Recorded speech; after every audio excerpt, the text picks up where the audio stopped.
Hello, and welcome to our Tech Empowerment in Medical and Technical Writing webinar. We're thrilled to present this in partnership with RAPS today, and we'll be talking about AI in medical and technical writing, as well as automations and templates. This will go across pharmaceutical, medical device, and in vitro diagnostics.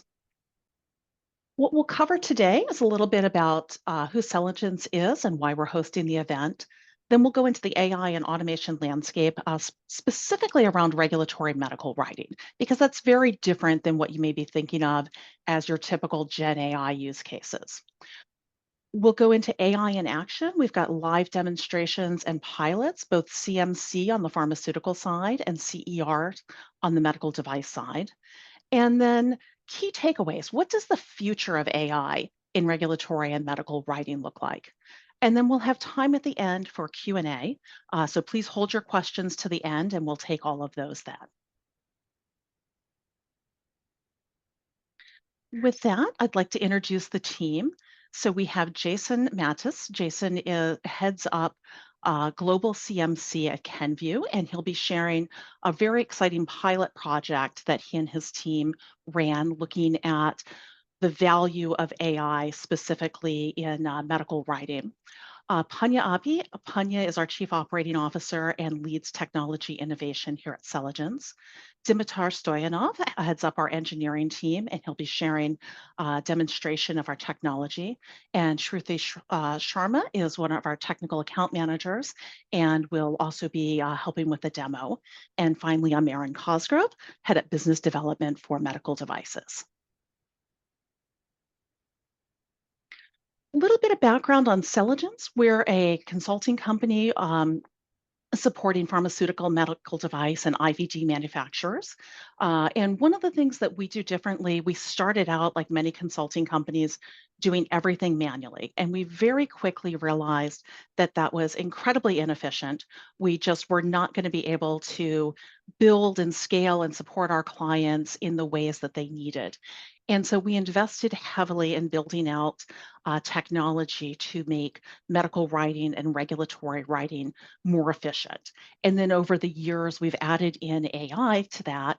We continue to invest both in the automation and the AI, and we'll be sharing some of the examples and use cases today in how AI and automation can really make a tremendous difference in the amount of time it takes, the efficiency, and the quality for regulatory and medical writing.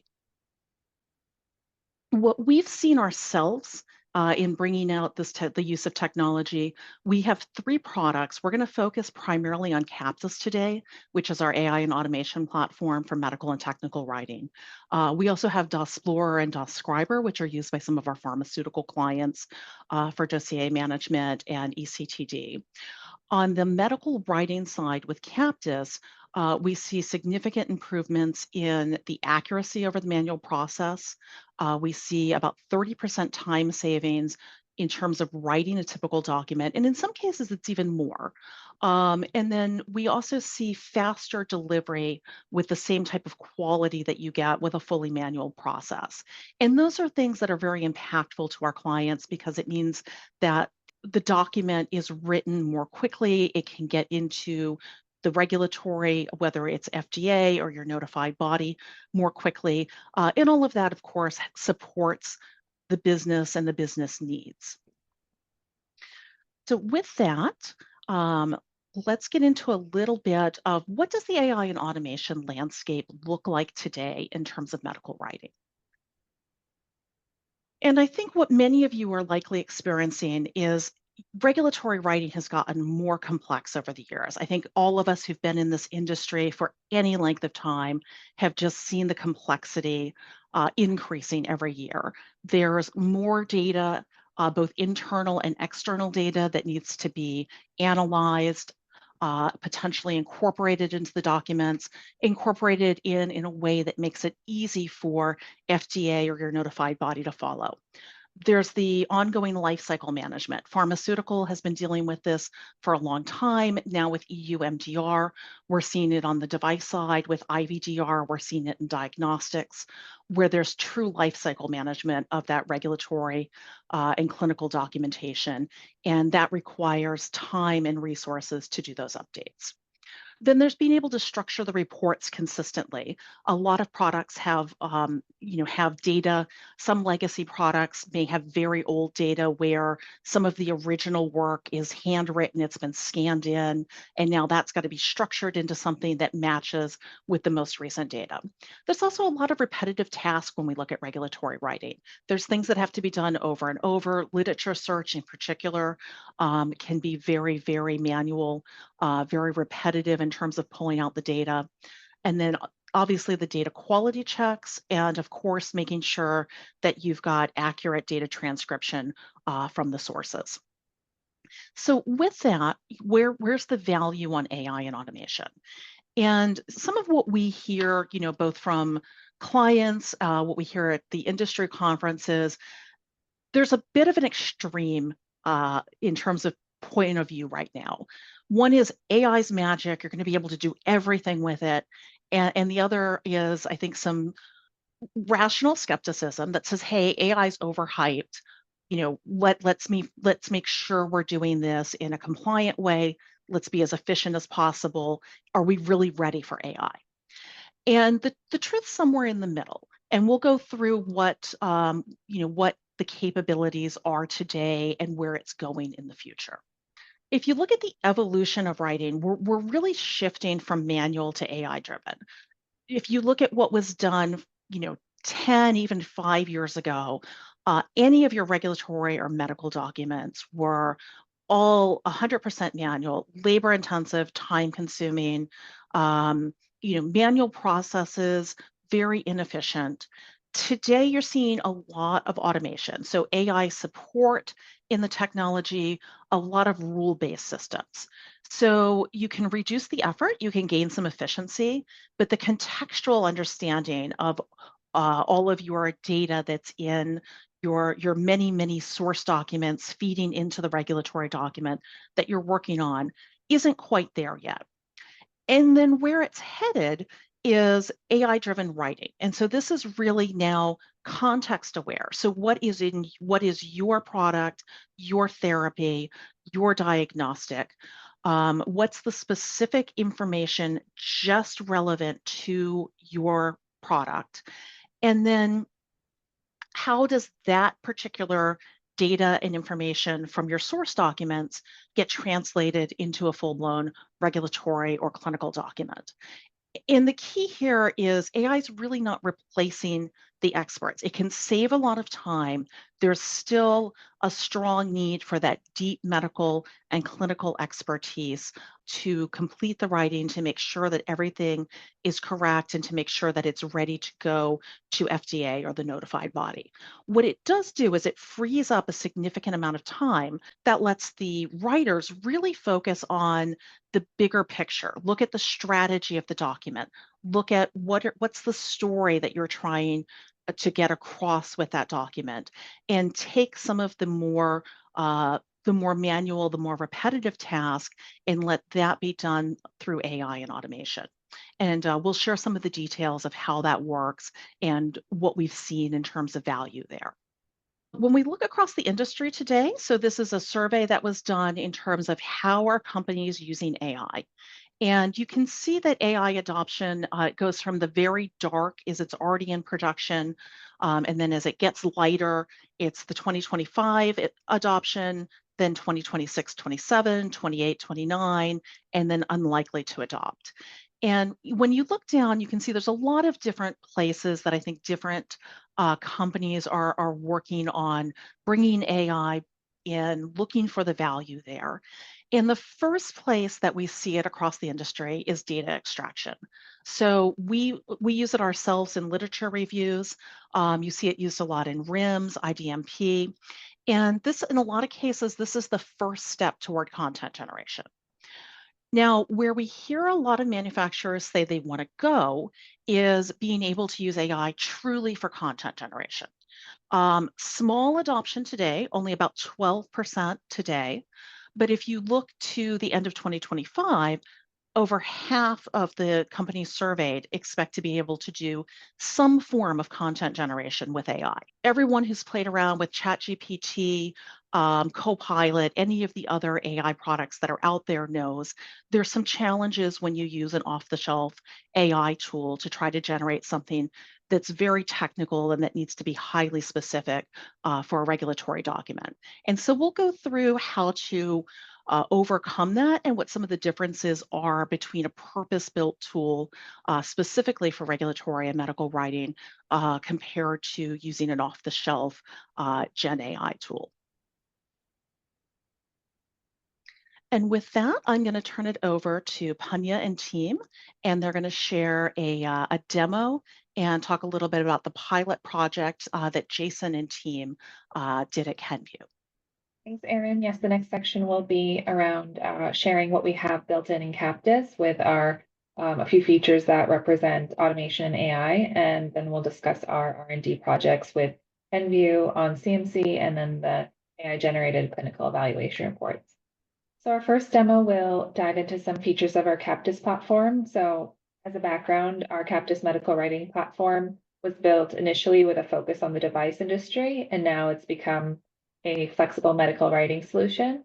So just to set the stage, it has 4 modules where both external literature data, adverse event data, and internal source documentation can be brought together to formulate submission documents. The literature review and source documents and report writing module are the areas we'll have be able to show you where we've brought in AI and automation today.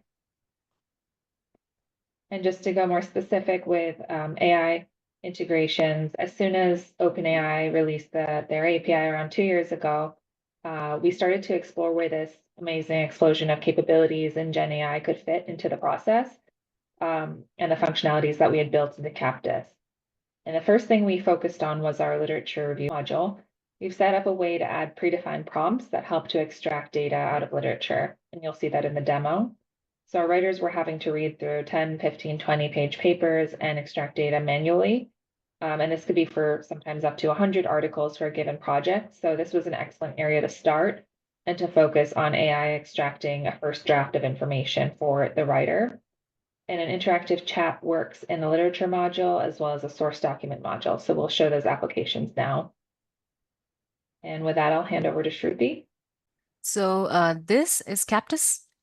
And this is our EU MDR compliance platform. This is where our medical writing teams, also teams from our customers, when they perform literature reviews for their regulatory documents, they are able to perform their entire process here. So at this stage, what we're seeing is a full text PDF of an article. And typically in the systematic literature review process, there comes a time where once you decide that you want to include an article, there will be data points that you would want to extract from those articles. And that's where we integrated with AI. So all that the writer needs to do is click on generate suggestions. And based on the data points that they are trying to extract content for, and of course, the matching AI questions that have been set up for each of these, Captus Copilot will read all the content in the PDF on the left. It'll take a couple of seconds to digest the content and extract data for the writer accordingly. So as we saw, AI was able to extract all of this data from the paper. All of this can be modified, the kind of content that the writer may want to extract from the paper. All of that is flexible. You can write your own prompts. What this essentially does is this gives you a suggestion of the answer that you may want to find from the article. And then each of these article answers also give you a source. If the writer clicks on the source, AI will take them to the location in the paper where it found the source information for the answer. And this first draft of information helps writers save time. They don't have to type from scratch. They can, of course, polish the answers, add more context, add more information to finalize it. And once they're happy, they can click on approve. And then the answer is saved for this paper. So apart from this, a question answer format that can be configured in the settings where all of my papers are being asked the same questions. Writers can also utilize the free-flowing Captus Copilot chat option to get more insights from the paper or to ask AI to do things for them. For example, if they need something summarized, I can prompt AI to summarize the methodology in, let's say, 100 words.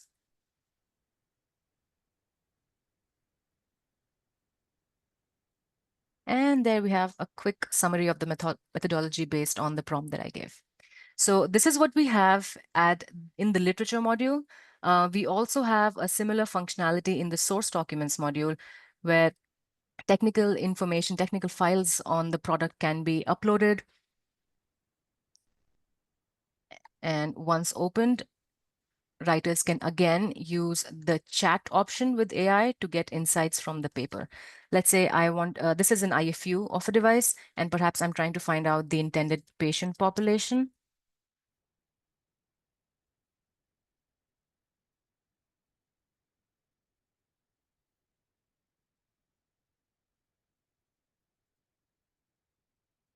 Great, it gave me an answer. If I click on source, it will also take me to the source location of that information. And once I have this, I can also utilize another function that's called bookmarks. If I want to save this for later, let's say this is my intended patient population. I select my text, click on bookmark.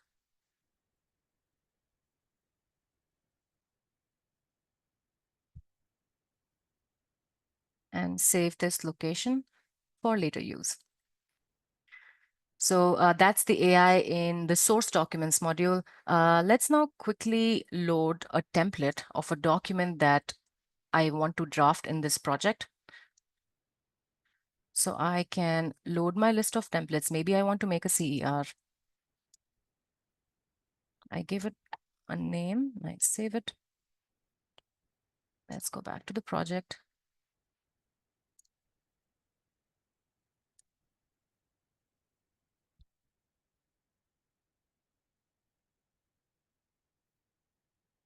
Wait, here is my template.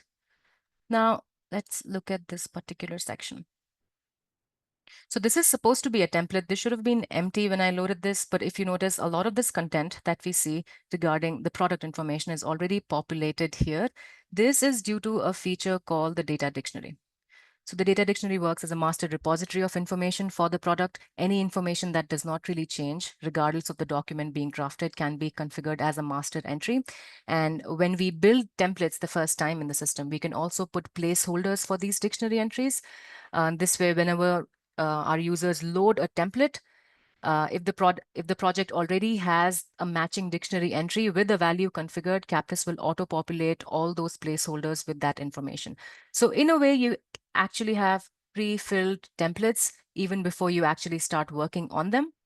So this also helps writing teams save a lot of time. This also helps them maintain consistency, because all my documents using the same entries will have the same information going in. And in case one of these entries were to change, I will have multiple documents updating simultaneously without me having to manually go and do that check. So that concludes my super short demo for today. Let us switch back to our slides. All right. So we just saw a quick demo of all the automations and AI features that we already have in our system, Captus. Next up are our AI pilots that we're doing in the CMC and CER space. So our initial pilots for auto generation have focused on, like I said, CMC on the pharma side and CERs on the device side. And these two are very different types of documents, and both of them have varying sources of data. Some of this data is analyzed and some of it is simply collected and transcribed from various sources. The ultimate goal or concept doesn't really change. We are aiming for an AI-generated draft for these documents. Also because both of these documents have to be continuously updated based on source documents that's impacting it. And based on our experience, we've seen that AI is not just a buzzword, but is actually able to drive efficiency in regulatory writing. And we're excited to show you that today. So next up, we'll have Jason from Kenview, who will show us what we've been able to achieve in this space. Good day, everyone. I'm Jason Mattis. I am the global head of CMC at Kenview. Kenview and Celegence work together to look at, could we use AI in technical writing?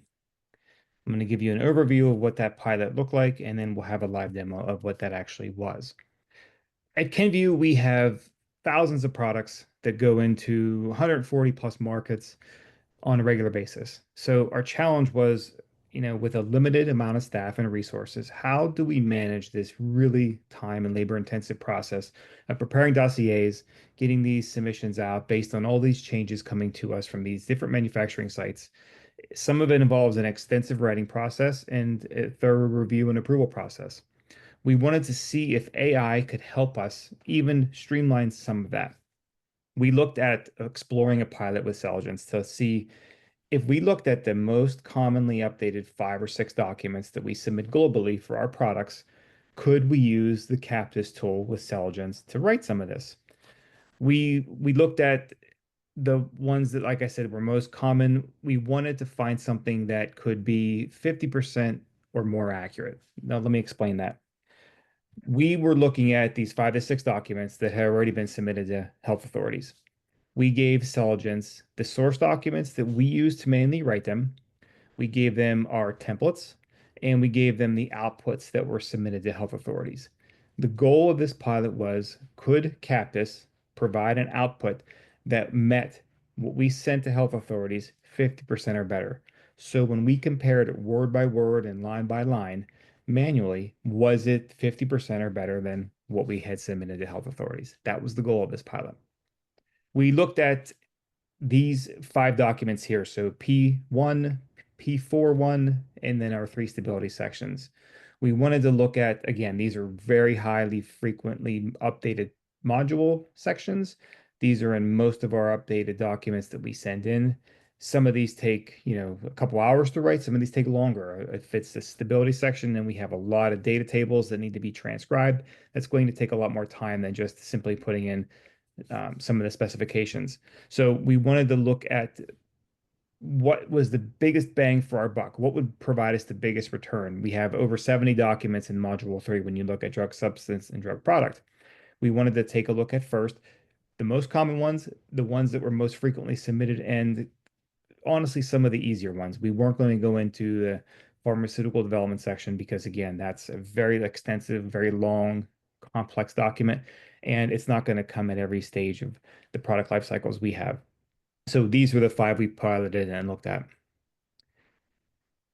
We wanted to look at a couple things in particular. So the correctness of the data that came from Captus, the clarity in which it came, the conciseness, and the completeness. When you look at the source documents we provided Celegence, they were not even consistent because you could imagine we have internal manufacturing sites and external manufacturing sites. Both have different formats of documentation that we use as our source. And for a person writing it manually, pretty easily determine what you need to put where. For AI, it's a little different. So what we had to do is we had to provide Celegence these documentations. We had an initial evaluation with them. So Celegence would review the information and clarify it with us if needed, because again, there's going to be different formats and different versions coming to them. An AI would prepare a document. Celegence would provide us the first pass, and we would take a look at what AI generated.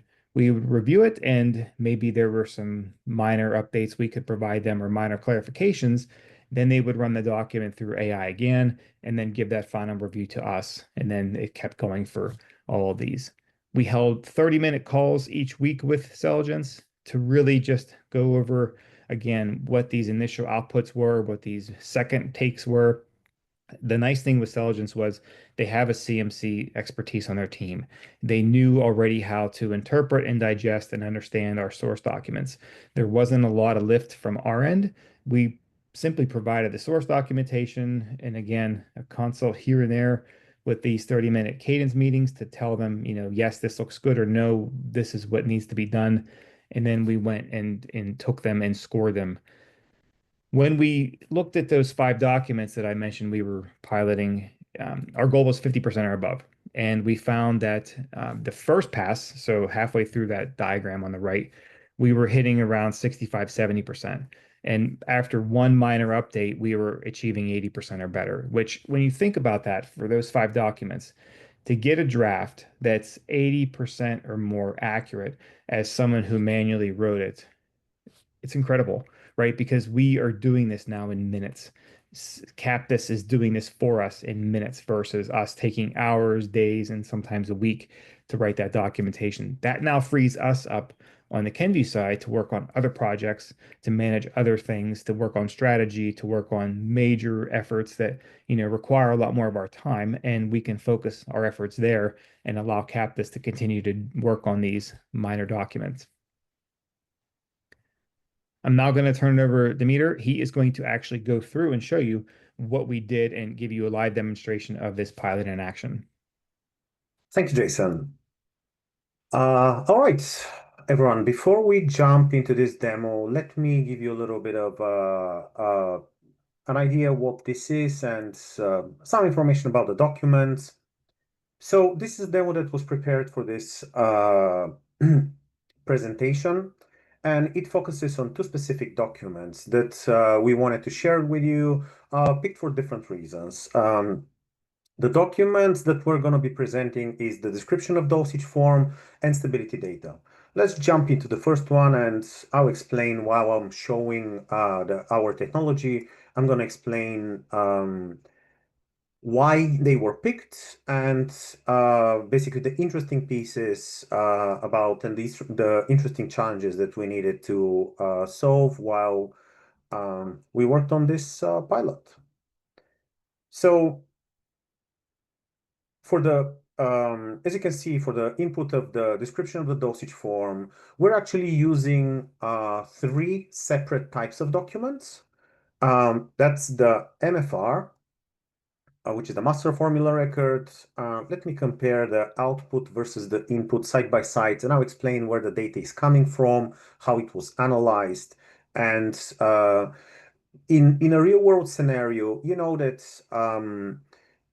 a single regulatory document is not generated based on a single source document. Very often, it is a product of 2, 3, or even more documents, and it's an exercise in collecting data, analyzing it, and putting it together.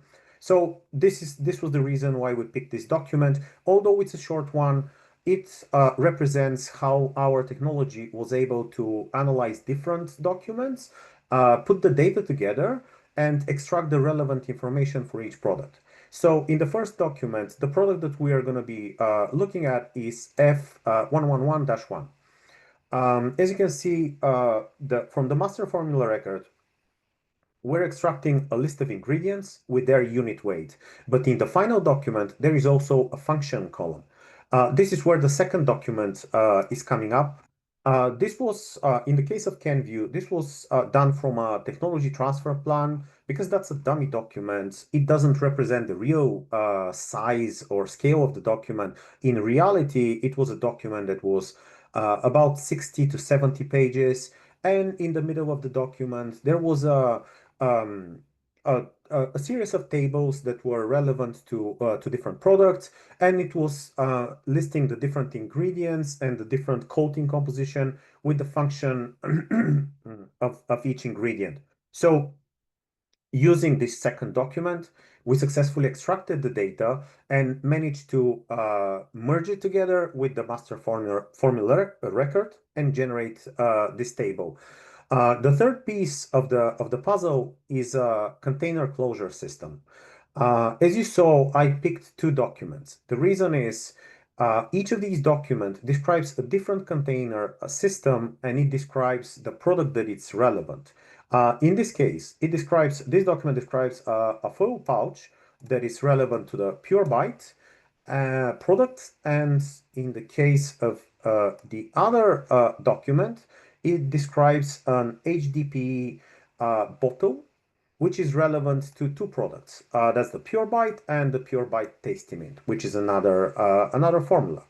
So in this case, our technology managed to read through the container closure systems and correctly pick the relevant packaging information for each product. Let's go back and regenerate these documents with another MFR. That is another product, another master formula record, and let's compare the results with the second one. I'll open here on the site the source document. Okay, let's look at the generated file. So this is the file that was generated for the second product. And here is the master formula record for the second product. As you can see here, the product name and the formula and the description of the product was correctly extracted from this master formula record. But also, as you can see in the description of the container closure system, it includes only the HTTP bottle because only in the only in the file, in the second file, there was information about this product. In the foil pouch, there was no information about this product. So the demonstration is not only about data extraction, but also analysis and extracting the relevant information for each regulatory document. The second document that we want to demonstrate is the stability data. The reason why this document was picked is the document is generated based on the stability report. And the reason is because that's a document that is fairly often updated, and it is a document that is data heavy. It requires a lot of manual labor to correctly extract the data. And while we're looking at the generated and comparing the source document versus the generated document, I will go into some interesting details about this specific document. So it may not look that impressive because again, this is a dummy document. But as you can see, all the data was correctly extracted. The different storage conditions, the different batches, about different and the formula and everything from the stability report was extracted and put into the stability data. But in reality, the pilot was a lot more interesting and a lot more impressive because in reality, the stability tests in the original document were for a lot more. There were a lot more stability tests that were relevant to different jurisdictions as well as different products. So the technology managed not only to extract correctly data, but also to analyze which tests are relevant to the current jurisdiction. In our case, that's the US FDA, but also which devices. And it also works with the device in question. So this is the technology, and these are the interesting achievements and the success that we wanted to share it with you. So let's go back to the slides. Let me share with you what was the learnings that we learned from this pilot. It was an extremely interesting project, and there were a lot of surprises along the way. For example, one of the big surprises that we found was we expected the majority of the technological challenge to be working with the LLM. And what we found is that the challenge was mainly centered around the data extraction piece. Why, you would ask yourself? The reason is a lot of the source data, let's call it poor quality of source data. What do we mean by poor quality? It means data that is very different for the same type of documents because it may come from different sources. Even if it's one company, you may have various documents that come from various suppliers and they're formatted in a very different way. This also includes documents that are scanned, they are at an angle, they may include manual notes. So this was a significant challenge. We discovered that as long as we correctly extract the technical information from the file, the actual LLM piece of the project was fairly straightforward. Of course, it was the second learning was very often LLM is sold as like a magical solution where you ask question and you receive answers. And what we found very early in the project is that's not entirely correct. LLM is an amazing tool, but it needs to follow a process very similar to how a human would follow the same process when they generate the documents. So as long as the process is well defined, the result we achieved, as you saw in the demo, were quite satisfactory and a very high quality. And the third learning is because of that, because of everything that I mentioned so far, we discovered that we need to use the right tools for the specific problems. This means that we needed to change what type of tools we use for the different data, because some, for example, we need to extract data from PDFs. Some tools were good with textual data, other with table type of data. And another big thing that we discovered is relying on a plain LLM is not enough. There is a technology that is, it's called RAG. It's an abbreviation for Retrieval Augmented Generation. And it is a technique that is used in LLM systems. And why we decided to include it in this presentation, because it was quite significant reason for our success. To compare it with a plain LLM and to list a few of the benefits of the RAG system. First of all, let me explain what it is. It is a two-step approach. During the first step, the system is doing a search in a database. It may be database of a documents or a database of a various variety. And as a second step, it sends the collected data to the LLM, but it is a very small subset of the available data. And what are the benefits of this approach? One of the weak sides of LLM is when working with very large files, there is a limitation to the context, which means that if the file is extremely large, it may not fit in the context at all, which will make working with such large files impossible. Also, it allows working with multiple files, even if they're smaller. As you may know, there are limitations on how many files you may upload in a certain prompt, right? 10. What if you want to extract data from 20 files or 30 files? Or what if the relevant points are spread across multiple files? So the RAG system allows us to focus on a specific topic, regardless where it's coming from, extract the most relevant chunks of data and send them to the LLM. This also addresses one of the other weaknesses in the plain LLM, which is when working with large files, the LLM generally tend to be a little bit vague with their answers, just because in a large file, there is a lot of noise in these files. And with RAG, we're reducing the noise. And the final point, which probably is one of the best, is because of the chunks that are getting extracted, this means that we can produce a link to the source chunk that actually participated in generating this answer. This means that an answer is not plainly generated from a document that may be 500 pages long. The answer comes from a specific table or a specific paragraph. This significantly improves the quality and reduces the time for review. So it makes the whole process easier, not only for initial drafts, but also for subsequent reviews. And now let's go back to my colleague Tonya. Thank you, Demeter. So now we'll dig into the research we're doing on clinical evaluations for EU MDR compliance, and hopefully this will resonate with at least the device audience here on the webinar. For those of you that might not be aware of the requirements, the EU MDR requires device manufacturers to make updates to PMS documents, including CERs, every 2 to 3 years. And this has created a huge resource challenge for the industry.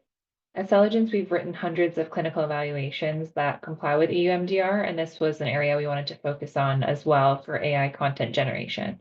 You've seen some of the CAPTIS solution, which aims to ease some of the manual activities that our writers have to do, not only with literature, but with building out the actual reports using the template functionality. But we also wanted to dedicate effort to actual content generation with real examples and see if we could produce the first draft of certain sections that would resemble authorized CERs. And similar to the proof of concept with Kenview for CMC AI, we've taken a couple examples of source and output file, and the goal was to generate content that resembles those authorized documents. So CERs can be hundreds of pages, unlike some of the sections of the CMC that we just went through. So we really needed to figure out where to start. We broke the sections into two types. So there were simple ones and ones that require more analysis. And as you've seen, some of the sections in type 2, such as literature, are already supported by Captus and require information collated from external data sources. And for this specific research on true, final output generation based off of source documents, we decided to start with some of the low-hanging fruit in the type 1 components that you see on the slide. We're already seeing some very positive results. We won't have time to show the demo of this one today. It's very similar to the previous one you saw in the sense that you have sections generated like the device description section instantly, and the writer just has to review the content. The learnings are very similar to what we found with the CMC project, the challenges in inconsistent sources, and the need for experts to really be involved and help chip in and provide different examples and inputs is really key so that it works with a variety of source documents. We would be happy to showcase this further if any of you are interested in a follow-up call for a demo. So just to start to conclude, we wanted to share some of the key takeaways from this session and the future that we see in using AI in regulatory writing. These are a few different concepts that are really important in the industry. The first one is lean authoring, which is embodied in our DOScriber templates, where information should not be repeated more than once across different documents, and it really makes the whole process of putting an ECTD submission together much more straightforward and efficient. The second one is around structured content authoring, which we believe is addressed with our data dictionary driven templates in Captus. And the third is Gen AI, which you saw with Captus Copilot. We envision all of these concepts and techniques are very complementary to each other and have to be combined in the right way, with the user having enough involvement and no need to re-extract information every time a source document changes, for example. So to get the best out of Gen AI, these elements and workflows of verification have to be built in for the user to have enough control. And that's really our vision with the platform. We've gotten the question around whether to prioritize structured content authoring versus Gen AI, and we do believe that Gen AI can be used for the initial extraction and summarization of information, but that the structured content and components can be retained and reused using structured content authoring concepts. So stay tuned with Celegence to see how we get the most out of all of these different techniques and how we evolve Captus as a medical and technical writing platform. Some of the key takeaways from what we discussed today: it's important to understand the current state of your sources. So understanding how you can prepare your organization to better take advantage of Gen AI. How is the interaction with the tool going to look like at the end of it all? And really think about whether you're looking for a decent first draft or should there be regular interaction out of that.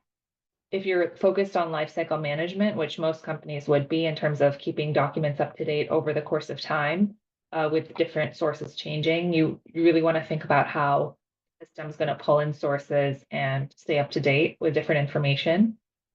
The source documents input should really be structured well and have the right content within them. So reducing noise and increasing granularity is key.